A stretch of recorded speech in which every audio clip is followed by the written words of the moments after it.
Welcome, everybody, to this myth-busting webinar here on LinkedIn. My name is Franklin Buchanan. I'm here with my friend Elizabeth Harders. We'll do some introductions here in a second. But Elizabeth and I have known each other for a couple of years, and one of the things that we both bonded over is our background in recruiting and talent acquisition. And every day we live on LinkedIn. We are career coaches. We're resume writers. This is our chosen profession. And as we've had conversations over the last couple of years, we've realized there are a lot of myths out there about job searching. And so we have decided to put our collective brilliant brains together to bust some of them for you today on LinkedIn. So a little bit about me. Again, my name is Franklin Buchanan. I'm the owner of Post Up Careers. I spent my career in agency recruiting, third-party agency recruiting, and I worked on both sides of the hiring process with candidates and hiring managers. So companies would come to us and say, hey, I'm looking for a manufacturing engineer, or I'm looking for a director of accounting, and we would go and find it on behalf of the companies.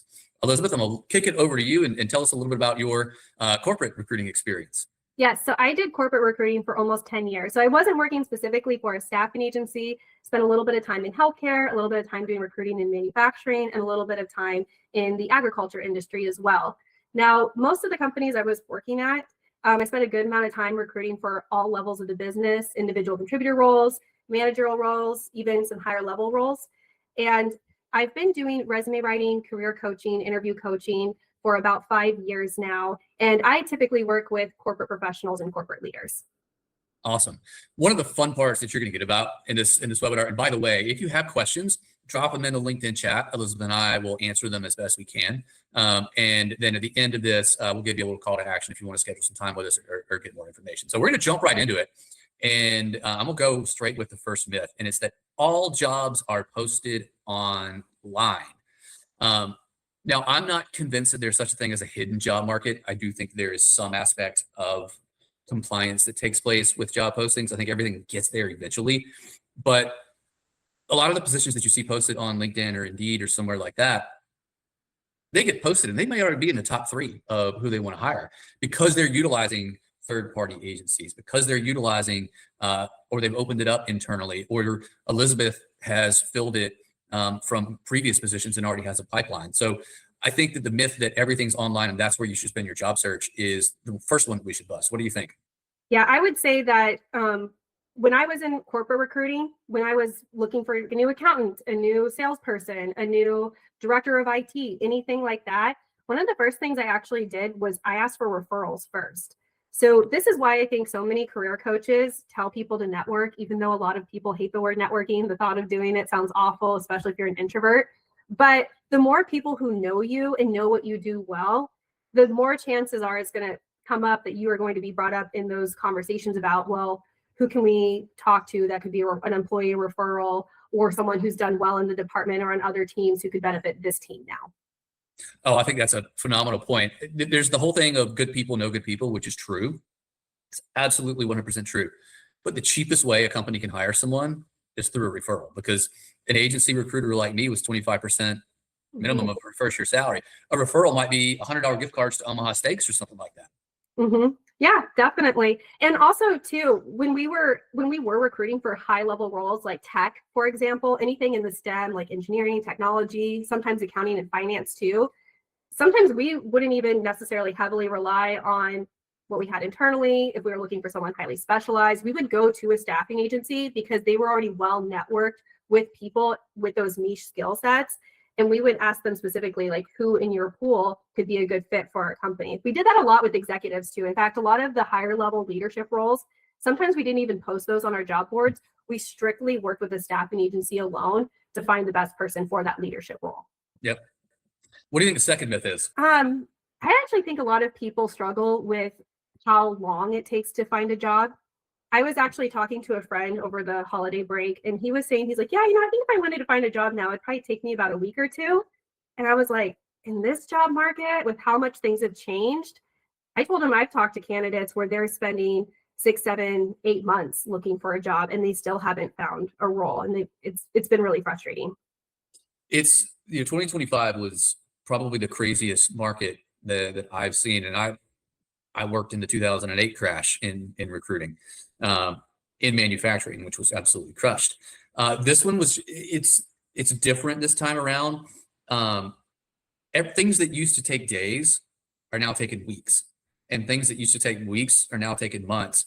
And if something begins taking months, then the company realizes maybe we don't need this position backfilled or filled after all, because resources have been allocated to other people, and they realize they can get it done by putting more work on existing staff versus bringing in somebody full time.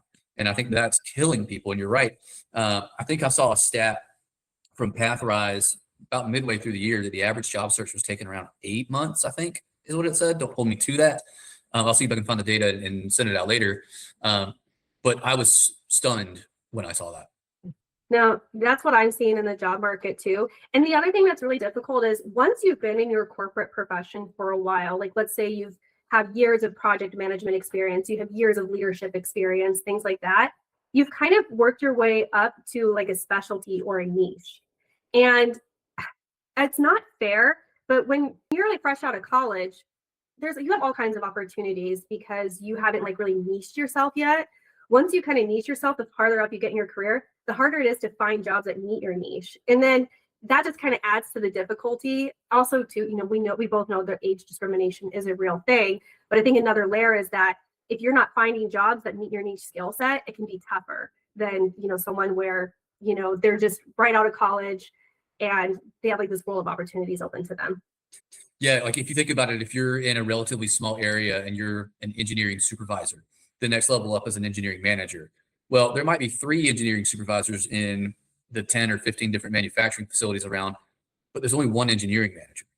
And so the higher up you go, the longer it's likely going to take. Mm-hmm. Yeah. The next one that we're going to talk about is ironic because both Elizabeth and I, our background is in recruiting. And one of the things that we constantly hear from our clients is, I need to find a recruiter. And I always just sort of, no, you don't. What you need is to understand how to work with a recruiter, because agency recruiters like me, we're working on behalf of client. And we have, if we're working on a director of engineering role, we're working on behalf of the client that hired us. We're not working on behalf of the job seeker. The client is the one that's paying us. And so that's where our responsibility lies. And because of that, because we have to cycle through so many candidates, we may be competing with another company for the opening, might even be competing with you, Elizabeth, if there's an internal recruiter involved.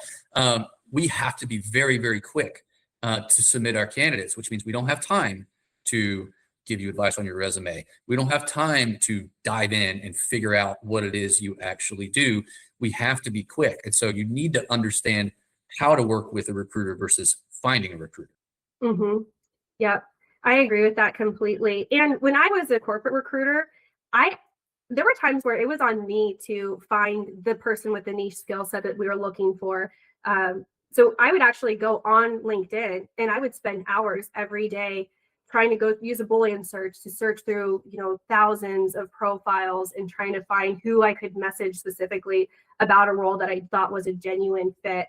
And so I believe it's really important that your LinkedIn profile not just be tailored to the role that you have now, but tailor it to your future role. Like make sure it's keyword optimized for what your ideal career looks like going forwards. That way recruiters like me, who are spending all day trying to cherry pick the best people on LinkedIn, can find your profile. Yes. LinkedIn's got to be future focused. It's got to be about what's next, especially, and I get it. Like if you just took a job, sure, it's going to be about what you're doing. But if you even have an inkling about taking a new position, you need to think about where you want to go, and your LinkedIn profile needs to reflect that. Well, yeah. Myth number 4 that I see oftentimes is that a lot of people think that if they're the best candidate, they're going to get hired. I saw this time and time again when I was in HR. It's not always the best person that gets hired for the job. It's not the person with the highest GPA. It's not the person with the most certifications. It's the person who positions themselves the best, like who has the most unique value proposition that's going to solve the company's problems and help the company get to the goals they want to achieve. I wish it was the best candidate that gets hired. Certainly that would be a lot better for everybody. But I can think back in my career, and this was in 2008, I believe. It happened once where the best candidate got hired, but they were so niche in what they were doing that of course they were going to be it because there's nobody else like them.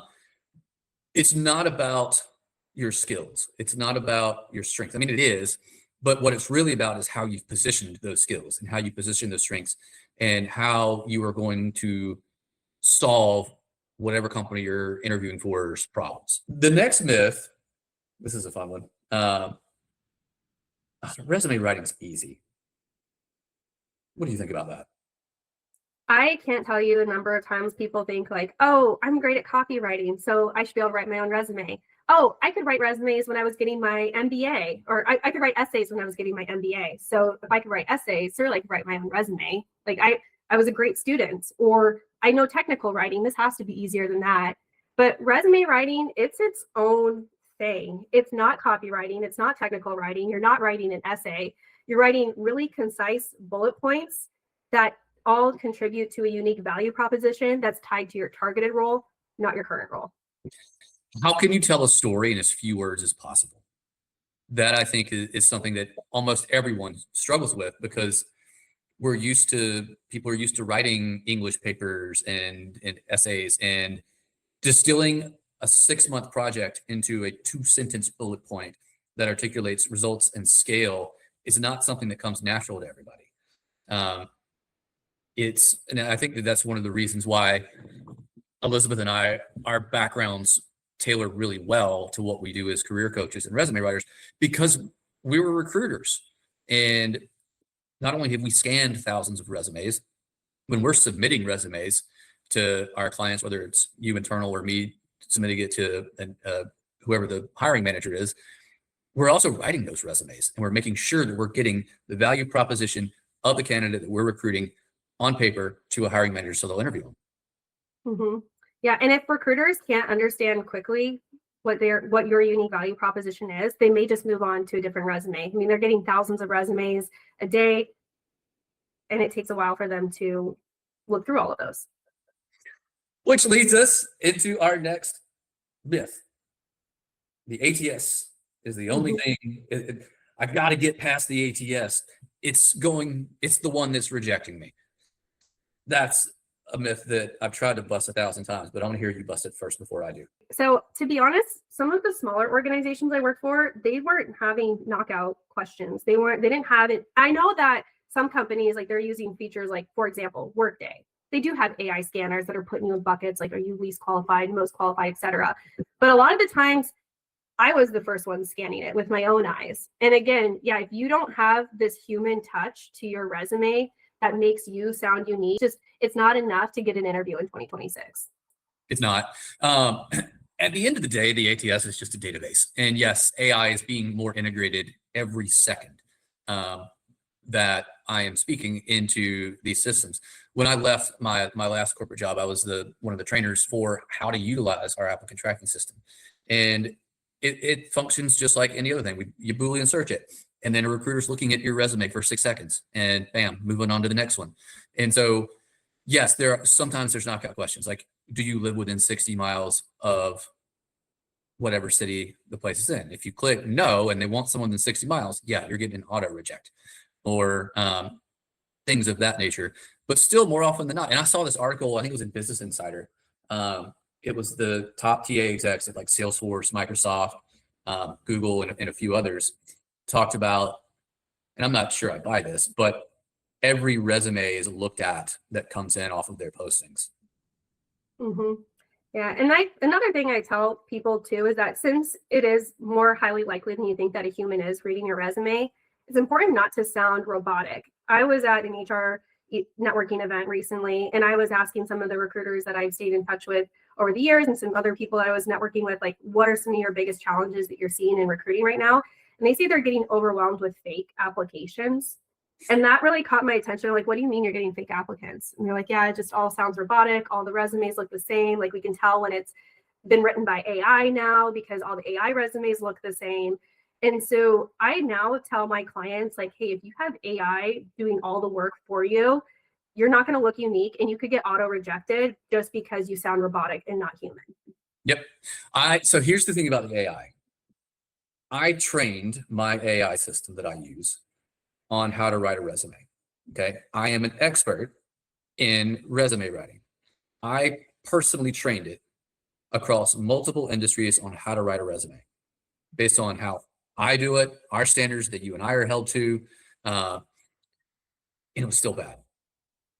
And if me, a professional who does this every single day, can't train it up to put out a quality resume, I'm sorry, Mr. Job Seeker, you can't either.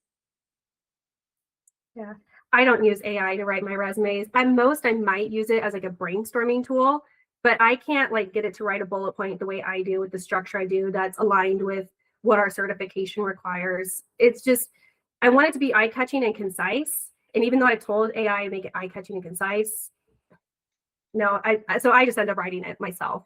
Yep, I'm the same way. I was really doing it more as an experiment, just because I refuse to use it. I think that our understanding of how talent's acquired is the secret sauce to working with us, not AI. I really did it as more of a science experiment than anything else, just to see, all right, how good can I get this thing, and it's not there. What's our next myth? So interviewers are trying to trick you. I think a lot of people, when they think that they're going through the interview process, that the interviewer is trying to set them up with a bunch of gotcha questions. I guess when you were on the staffing side of recruiting, did you ever ask any like gotcha questions or trick questions when you were going through the interview process? I think that would have gotten me thrown out of the front door if I'd have asked, like, if you were a tree, what kind of tree would you be? I hate those. I would be personally. Yeah, I've heard of like, if you're stranded on an island, what would you do? And I'm like, are you guys sending me to an island? Am I going to be recruiting remotely? I don't know. But yeah, I never asked those questions either. But what I've heard is that the hiring managers or the hiring teams who do ask questions like, if you had a superpower, what would your superhuman strength be? Like, I hear that it's not a serious question. Is they're not necessarily wanting a serious answer. The people that I've spoken to told me it's either one, it's an icebreaker to lighten the mood, which I personally think it stresses me out more if I was asked that. It wouldn't lighten my mood. Or two, they just want to see like your creativity. Like, do you come up with a creative answer? I don't know. What have you heard, Franklin?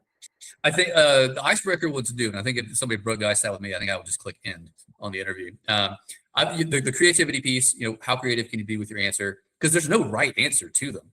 And then how quickly do you think on your feet? And how do you respond under that level of pressure?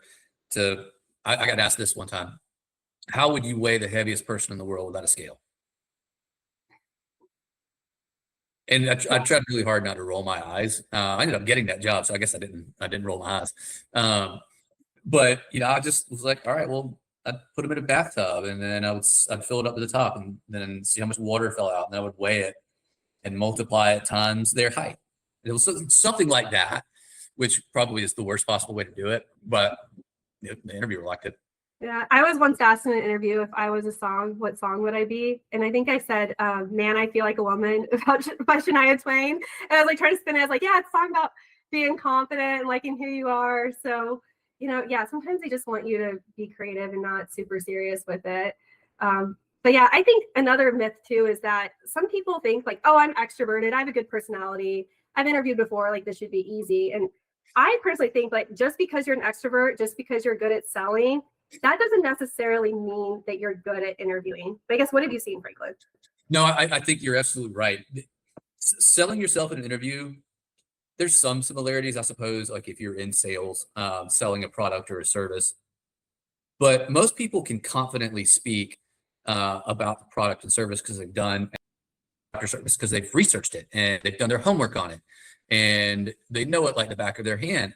But when it comes to talking about us or job seekers, that's a struggle because they don't talk. Like most people fail to tell stories that are compelling and interesting. And that's where no matter how good you can work a room, if you can't articulate a story of results and how that solves a company's problem, they're going on to the next candidate. I hate to bash people, but I will say when I was a corporate recruiter, I would say most of the people, like 9 times out of 10, when I interviewed someone, I would rate their interview skills on a scale of like, if it was a scale of 1 to 10, I would say it was a 5. Like, this is a 5 out of 10 person. They weren't awful. Like, they didn't like just roll out of bed, looked a mess, didn't even know how to answer a single question I asked. It wasn't like a train wreck, but they didn't wow me. It was just like plain answers, no depth, no stories. Like, I would sometimes even ask for a story. Like, I used to ask questions like, tell me about a time when you had to solve a complex problem at work. And instead of giving me an example of a problem they took initiative to solve, they would be like, oh, well, if I ran into a big problem, I would talk to my team about it. I would do this, I would do that. And they would talk about what they would do and not give me an actual story when I did ask specifically for story. I said, tell me about a time when. And so that was something that I ran into a lot. And I think a lot of job seekers, they're just thinking, you know, hey, if as long as I don't badmouth the company or as long as I stay professional, I'm good. But I think a lot of people need to tell those stories to really show the value that they're bringing. And I think that leads us straight into our next myth that the only interview prep that you need to do is researching the company and who you're interviewing with. And yeah, that's important research to do. You want to understand who you're interviewing with, what their career path has been, company mission, values, what they do. Yes, you want to do all of that research. But most people, because when they're not able to tell the stories, is because they've not researched themselves. Mm-hmm. And you can, like, as a recruiter, I could usually tell when people didn't do the research. Like, I would ask questions like, why do you want to work at our specific company? And I wanted to know, like, why us, not a competitor? Now, I'm sure in their minds, maybe they were, you know, now I'm a career coach. I know a lot of people think like, I need a paycheck. I've been unemployed, or I need all this talk to job, but you don't want to say that. Like, still, you want to say like, why them? Why not a competitor? Why this job? Why not pivot into a total career path that's completely different from what you have been doing? Like, they want to know the why. Like, did you read the job description? Did you look at our website? Did you read about our news announcements? Anything like that. And then even taking it a step further with tell me about a time where you had to take over a struggling project. I've always said, I tell my clients, you need 5 good stories to tell in any job interview. And you need to be able, and the STAR methodology gets tossed around a lot. Sometimes it's effective. I think sometimes it's not effective, depending on how good of a storyteller somebody is. But you need to have 5 stars lined up that you can tell, because that's really where I think the magic happens in differentiating yourself from everybody else, being able to speak to accomplishments and how it would impact the company that you're interviewing with. And the other thing too is you shouldn't just be preparing stories to tell in the interview. You should also be preparing thoughtful questions to ask at the end of the interview. I'm a big believer in, like, you know, clarifying the expectations of the role, like not just what you're supposed to do, but like how quickly are you supposed to deliver and what kind of projects are you going to work on? And this is going to show that you're more invested. And when you ask really good strategic questions at the end of the interview, it can prop you up to be really successful in the salary negotiations, which I think brings us to our last myth. A lot of people think that you shouldn't negotiate your salary. If you're a corporate professional or a corporate leader, I think you 100% should negotiate your salary. What are your thoughts on that? I have never, in the 15, almost 16 years that I've been doing this, seen someone get an offer pulled because they attempted to negotiate. Now, I could see a scenario where if you're offered 115, you're like, no, I need 215.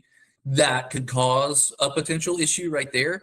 But it never hurts to ask, and it never hurts to try. What are a couple of good strategies that you think people should use? Well, I think that the saying, whoever speaks first loses, is definitely true. Like, usually at some point in the interview conversation, they're going to ask you what your salary expectations are, because they're not going to want to continue the interview or the hiring process if what you want is way beyond what they have budgeted for.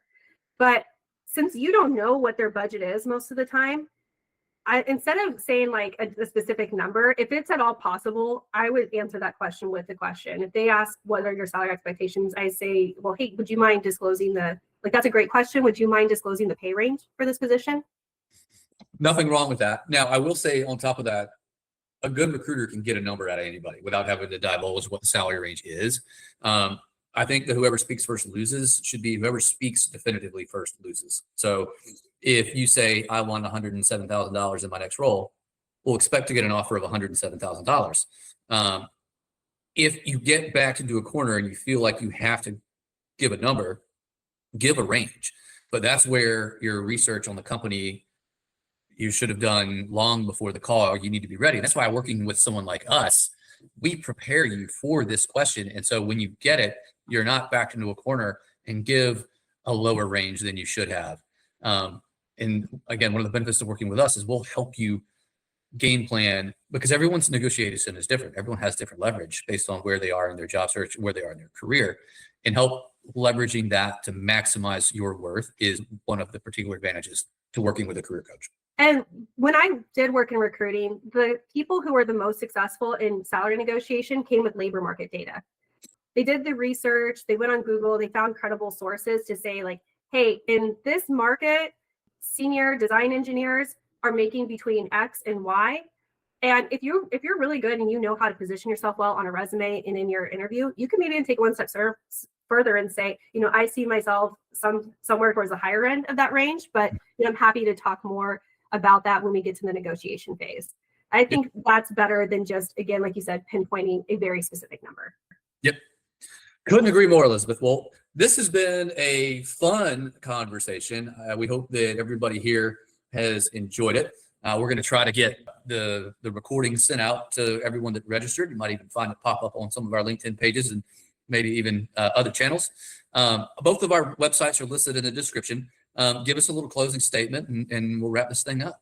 Sure. I just wanted to say that if you found this myth busting webinar to be very helpful for you, feel free to message either one of us directly. Like if you have further questions that we didn't get to on this webinar, you're welcome to do that. Also, if you want to set up a call to talk to us one-on-one about career coaching, what's going on in the job market, how we could be of assistance to you, you can book a call with us through our website, like Franklin said. Awesome. Well, thank you all for being here. Like Elizabeth said, send us a message if you have other questions. We appreciate you. Hope you have a great rest of your week, and we will look forward to meeting with you soon.